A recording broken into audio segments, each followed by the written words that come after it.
அவந்திகா மேல கை வைக்கிறதுக்கு முன்னாடியே நீ இத பத்தி யோசிச்சிருக்கணும் நரேஷ். இப்ப வருத்தப்பட்டு நோ யூஸ். நீ செஞ்ச தப்புக்கு இது ரொம்ப ரொம்ப சின்ன தண்டனை தான். ரேகா ஆண்டியே சொல்லி இருந்தாலும் உனக்கு சுய புத்தி இருந்திருக்கணும் என்றான். சிவா கண்டிப்பாக தன்னை மன்னிக்க போவதில்லை என்று புரிந்த நரேஷ் தரையில் படுத்து அழ ஆரம்பித்து விட்டார். Stop this drama and get out என்று சிவா சத்தமாக கத்த நரேஷ் அழுது கொண்டே அந்த பங்களாவை விட்டு வெளியேறினார். பின் சிவா ரேகாவையும் நந்தினியையும் பார்த்து, கவலைப்படாதீங்க, இனி உங்க டர்ன் தான், பீ ரெடி என்றான்.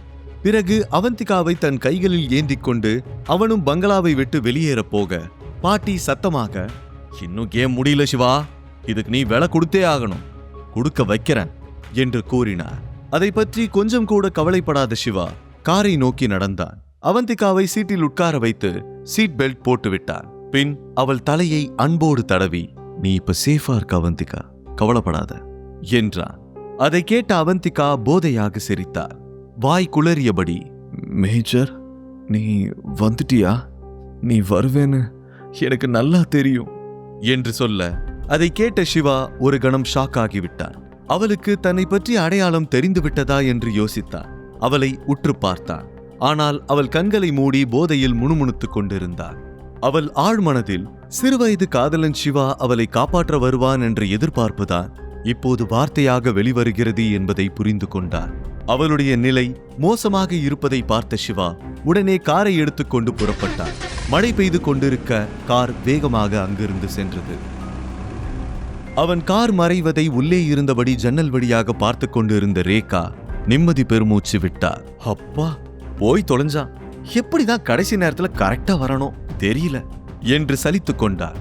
மூவரும் சிவா மாதிரி ஒரு சாதாரண ஆள் எப்படி நரேஷை சொடக்கு போடும் நேரத்திற்குள் வேலையில் இருந்து தூக்க முடியும் என்று யோசித்தார்கள்.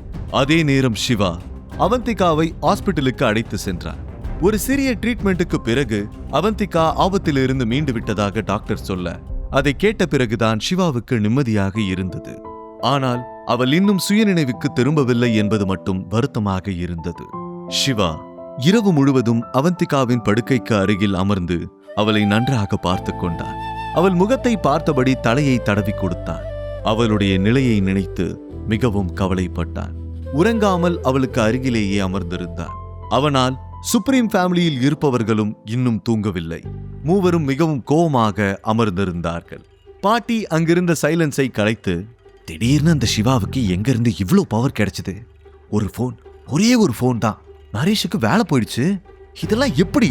அந்த அளவுக்கு அவனுக்கு என்ன பவர்? எத்தனை வருஷமா ஒரு யூஸ்லெஸ்ஸா தானே இந்த வீட்டில் இருந்தான், பின்ன இப்ப மட்டும் எப்படி இவ்வளோ பெரிய சேஞ்ச் என்று கேட்டார். ரேகா கவலையான டோனில், எனக்கும் அதுதான் சத்தியமா புரியல. நான் எவ்வளவு யோசிச்சாலும் என்னால ஒரு முடிவுக்கே வர முடியல. நிச்சயமா அவனுக்கு பின்னாடி ஏதோ ஒரு சீக்ரெட் இருக்கு. முதல்ல அதை கண்டுபிடிக்கணும். கண்டுபிடிக்கிறேன் என்றார். நந்தினி கோபமாக குறுக்கிட்டு, அவனுக்கு பின்னால எவ்வளவு பெரிய சீக்ரெட் இருந்தாலும் சரி, நான் அவனை சும்மா விட மாட்டேன். என் பர்த்டே அன்னைக்கு அவனுக்கு ஒரு முடிவு கட்டுறேன். அன்னைக்கு இந்த சிட்டியை என்னதான் பார்க்க போகுது. நான் தான் சென்டர் ஆஃப் அட்ராக்ஷனா இருப்பேன். என் முன்னாடி அவன் தோத்து போய் நிப்பான். அதுக்கப்புறம் நான் அவனை ஒரு திருநாயை விட கேவலமா பார்ப்பேன். இது மட்டும் நடக்கலனா என் பேர் நந்தினி இல்ல என்றார். அப்போது அவளுடைய செல்போனில் மெசேஜ் டோன் கேட்டது. அதை எடுத்து பார்க்க அன்னோன் நம்பரில் இருந்து ஒரு மெசேஜ் வந்திருந்தது. அதை படித்து பார்த்தவுடன் அவளுடைய பார்வை அகலமாக விரிந்தது. அவள் முகம் மேலும் சிவந்து விட்டது. அதை கவனித்த ரேகா, என்னாச்சு நந்தினி, என்ன மெசேஜ் அது? ஏன் அதை பார்த்ததும் ஃபேஸ் மாறி போச்சு? ஏதாவது பிரச்சனையா என்று கேட்டார். நந்தினி மெசேஜை பார்த்தபடி, பர்த்டே பார்ட்டியில நான் உன்னை சந்திக்கிறேன்னு யாரோ அனுப்பியிருக்காங்கம்மா என்று சொல்ல, யார் அது என்று கேட்க, அது தெரியல, யாரோ அன்னோன் நம்பர்ல இருந்து அனுப்பியிருக்காங்க, பேர் கூட போடாம அனுப்பியிருக்காங்க என்றார். எல்லோரும் சிறிது நேரம் அதை பற்றி யோசித்தார்கள். பிறகு ஒருவேளை இது சிவாவின் தந்திரமாக இருக்கலாம் என்று நினைத்த ரேகா, டோன்ட் வரி நந்தினி, இதெல்லாம் அந்த சிவாவோட வேலையா தான் இருக்கும். அவன் நம்மள பயமுறுத்த தான் இப்படி ஒரு மெசேஜ் அனுப்பியிருக்கான். நேருக்கு நேரா பேச பயந்துகிட்டு கோட மாதிரி மெசேஜ் அனுப்புறான். அவெல்லாம் ஒரு ஆளே கிடையாது. அவனை விடு, இப்ப நீ போய் உன் பர்த்டே வேலையை பாரு என்று சொல்ல, கரெக்ட்மா, எனக்கும் அதான் தோணுது. அவனோட ஆட்டமெல்லாம் என் பர்த்டே வரைக்கும் தானே. அவனை நினைச்சு நாம ஏன் டென்ஷனா இருக்கணும்? நான் போய் பார்ட்டிக்கு இன்னும் என்னென்ன வேணுமோ அதுக்கு பிளான் பண்றேன். இந்த சுப்ரீம் ஃபேமிலி யாருக்கும் குறைஞ்சவங்க இல்லைன்னு காட்டுறேன் என்று சொல்லிவிட்டு ரூமுக்கு சென்று விட்டார். மறுபக்கம் அவந்திகா போதையில் இருந்து கண்விழித்து விட்டார். அவளை அப்படி பார்த்த பிறகுதான் சிவாவுக்கு நிம்மதியாக இருந்தது. அவள் ஏதோ சொல்ல போக அவளுக்கு இன்னும் சிறிது நேரம் ரெஸ்ட் வேண்டும் என்பதை உணர்ந்த சிவா, வேண்டாம் அவந்திகா, நீ எதுவும் சொல்ல வேண்டாம், எமோஷனல் ஆகாத, இப்பதான் முழிச்சிருக்க, முதல்ல வீட்டுக்கு போகலாம், அப்புறம் பேசிக்கலாம் என்று சொல்லி அவளை டிஸ்சார்ஜ் செய்து வீட்டுக்கு அழைத்து சென்றான். இருவரும் பங்களாவை அடைந்தார்கள். அவந்திகா பால்கனியில் அமர்ந்திருந்தாள். அவள் கண்கள் மிகவும் டயர்டாகவும் சோகமாகவும் இருந்தது. அவள் வானத்தையே வெறித்து பார்த்து கொண்டிருந்தாள். அவளுக்கு நேற்று நடந்த விஷயங்கள் தான் உள்ளுக்குள் ஓடிக்கொண்டிருந்தது. பாட்டியை நினைத்து மிகவும் அப்செட்டாக இருந்தார். பாட்டி அப்படித்தான் என்று தெரிந்தாலும் அவளால் வருத்தப்படாமல் இருக்க முடியவில்லை. சிவா 2 கிளாஸில் டீ எடுத்து வந்தார். குட் மார்னிங் என்று உற்சாகத்தோடு சொல்ல அவந்திகா அமைதியாக சிவாவை பார்த்தாள். அவள் கண்களில் தண்ணீர் தேங்கி இருந்தது. அதை பார்த்தவுடன் சிவாவும் சீரியஸ் ஆகிவிட்டான். அவளுக்கு அருகில் வர அவள் சட்டென சிவாவின் மீது சாய்ந்து அழ ஆரம்பித்து விட்டார். சிவா அருகில் இருந்த டேபிள் மீது டீ ட்ரேவை வைத்துவிட்டு, அழாத அவந்திகா, இப்ப எதுக்கு அழற? அதான் சேஃபா வந்துட்டல. இது எல்லாத்தையும் ஒரு கெட்ட கனவா நினைச்சு மறந்துடு. நடந்ததை நம்மளால மாத்த முடியாது. அதை புரிஞ்சுக்கிட்டு நீ தான் உன்னை திடப்படுத்திக்கணும். நீ ஒரு போல்டான பொண்ணு இல்லையா என்றான். அவள் சிவாவிடமிருந்து விலகி கொண்டு, நான் அவங்களுக்கு அப்படி என்ன பண்ணிட்ட சிவா? எதுக்காக தொடர்ந்து அவங்க எனக்கு இவ்ளோ கஷ்டங்களை கொடுத்துக்கிட்டே இருக்காங்க என்று சொல்ல, உன் மேல இருக்கிற பொறாமை தான் காரணம். ஒருத்தருக்கு பொறாமை வந்துருச்சுன்னா அவங்க சிந்திக்கிற சக்தியை இழந்துருவாங்க. அவங்க அவங்களாவே இருக்க மாட்டாங்க. அவங்களுக்குள்ள இருக்கிற நெகட்டிவிட்டி தான் எக்ஸ்பிரஸ் ஆகும். அவங்கள நம்மளால மாத்த முடியாத அவந்திகா. இன்னைக்கு அவங்க உன் மேல பொறாமப்படுறாங்க, நாளைக்கு இதே மாதிரி இன்னொருத்தர் வருவாங்க. அவங்க எல்லாரையும் திருத்துறது நம்ம வேலை இல்ல, திருந்தவும் மாட்டாங்க. சோ இந்த மாதிரி ஆளுங்களை எப்படி ஃபேஸ் பண்றதுன்னு நாம தான் கத்துக்கணும் என்று நிதானமாக எடுத்து சொன்னார். அவள் அமைதியாக இருந்தாள். அவந்திகாவின் முகத்தை தன் கையில் ஏந்தியபடி சிவா அவளிடம், நீ ரொம்ப போல்டான பொண்ணு அவந்திகா, அழுகிறத நிறுத்திட்டு முதல்ல டீ குடி. குளிர் ஜாஸ்தியா இருக்குல்ல, அப்புறம் நான் உனக்காக கஷ்டப்பட்டு போட்ட டீ ஆறி போயிடும் என்றார். சிவாவின் வார்த்தைகளை கேட்டு அவந்திகா மென்மையாக சிரித்தார். பிறகு கண்ணீரை துடைத்துக் கொண்டு டீ குடிக்க ஆரம்பித்தார். அவந்திகா, உனக்கு நான் இருக்கேன், உனக்காக என்ன வேணும்னாலும் செய்வேன், ட்ரஸ்ட் மீ என்று சொல்ல அவந்திகா அவன் கண்களை கூர்ந்து பார்த்தார்.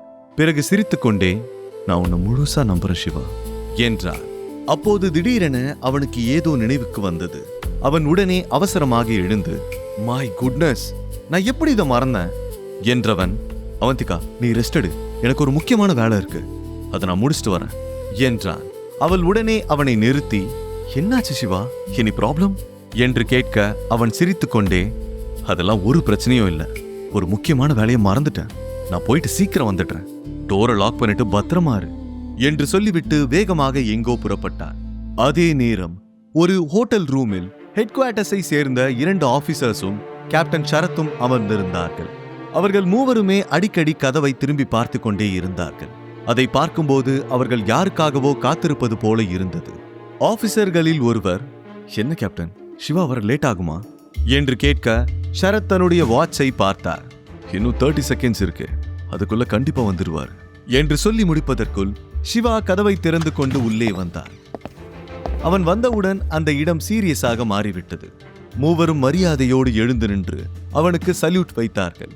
சிவா அவர்களை உட்காரும்படி ஜாடை காட்டினார்.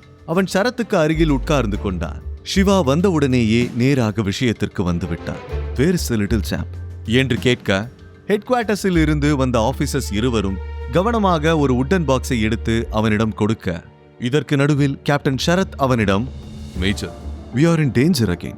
பார்டர்ல நிலைமை ரொம்ப சீரியஸா இருக்கு, எப்ப வேணாலும் அட்டாக் நடக்கலாம், நீங்க திரும்பி வந்தா பெட்டரா இருக்கும் என்றார்.